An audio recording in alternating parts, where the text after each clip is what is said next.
Welcome to 3 Minutes with Ark Two. I'm a radiological scientific officer, and this is our nuclear survival complex. In this video, I am going to talk to you about some free or very low-cost radiation detection devices. Well, this book, Nuclear War Survival Skills by Cresson Kearny, is considered the Bible of the subject. And this book is available to you for free on our internet, on our website, where you can download it. And in it, it tells you many things that you can do, like how to build a Kearny air pump or how to make a Kearny rad meter. It's right here in the back of the book. And what I've done is I've gone and photocopied out the relevant pages, and you can print them off the internet, and we have a scale there so to make sure that you get them right to scale. And here's the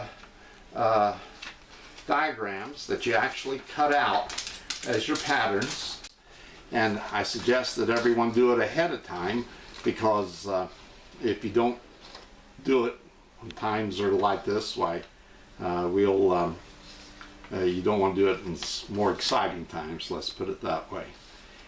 Parts to build this rad meter are all available in your home, and you won't have to go anywhere else to get them. So in effect, it's totally free for you. Okay, Jim and Dog, we're going to explain some details here about how to build a Kearny Fallout meter. So you just lie down a good girl, that's right, while we're going to talk about this. The first and most important thing when one goes to build a Kearny Fallout meter is to have read the instructions in careful detail. The overall concept of a Kearny Fallout meter is that we start with a soft drink can. Any kind will do, just needs to be a soft drink can, and you take some shears, scissors, or something. They're not very hard to cut, and cut them off. You see, I just cut off a little bit off of that one here with this pair of scissors, and cut off the can into a circle. It leaves a very sharp edge, and so the thing I like to do is take a piece of tape, several pieces of tape, and go around the edge of this and just fold them over the edge of the tape, and as I've done with this one, so that the edge is no longer sharp, and I run my finger around it and I'm not going to get cut on it then. So that makes our can. Now, I'm not going to go into detail about how to build the fallout meter here. Those details are on the internet and in the book, and those details, whole details, are gone through on a number of videos by other people on the web, so you can find out how to do it. I'm just going to explain the overall principles and explain the 3 problems that keep people from having success most of the time. The number 1 problem is, as I've mentioned, they do not read through the instructions and practice doing this. You need a piece of thread running through here. No more. Thread now is anti-static, and that won't work for us. Same thing for fishing line. Even for dental floss. Everything that I went to get, it was now anti-static, and the unit wouldn't work with it. The thing to do is go down to the dry cleaners and get one of those garment bags that they give you back your dry cleaning in. Clings to everything, just everything. And that's what you want, something clings to everything. Now, you can just take one off the dry cleaning in your closet, or like me, you can go down and get one of the bags. And now, this material, I'm going to show you exactly how you get your threads out of it. And because it's a novel little way to do it, but there's the answer today. Some of the other materials that you use is over the top of your can to make your window to look down in. You just get some wrap, clear wrap. This is for my wife's kitchen. And you cut out a piece, they'll fit over the top of the can, and just a piece enough to go around it. And then what I do is I just take a rubber band and I snap it around it, and that holds it in place. It's you can then take and cut off the rest of the material. So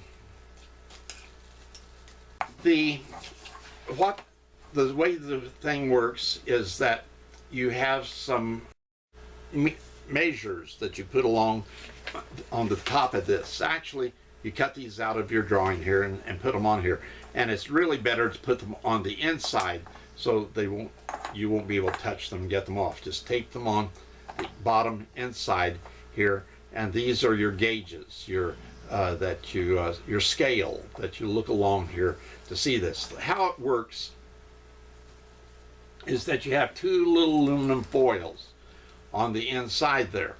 These little leaves have to be made up, and what you do for these is you just take some aluminum foil. Again, I got it from my wife's kitchen here, and you pull it out and you get yourself a nice square cut out of this foil, and then this would end up in a nice big square. I folded it all up here, but you fold this thing down eventually here, and then where the problem comes is people do not follow the instruction and cut off the bottom corner here. This is essential. It won't work with. You have to have this rounded corner.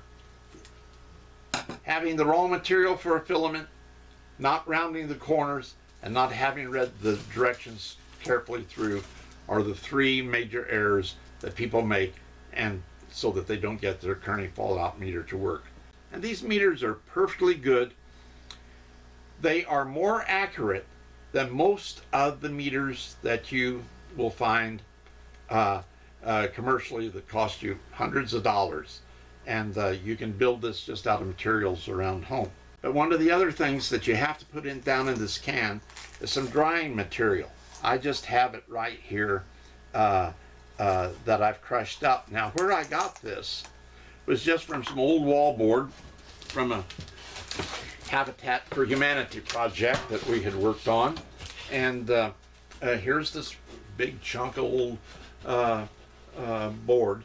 And we just break off a piece out of it and take that and break that on up into little pieces to put in the bottom of the can. There are also instructions for this in the book. And what you do, you have to dry it out. You put it in the stove and dry this stuff up, and it absorbs moisture.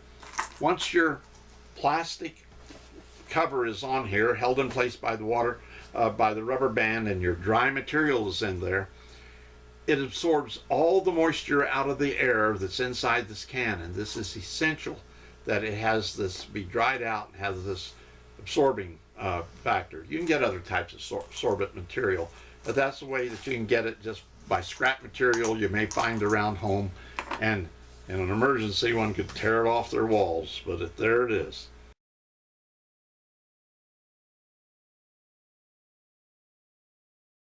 Okay, well, thank you for watching.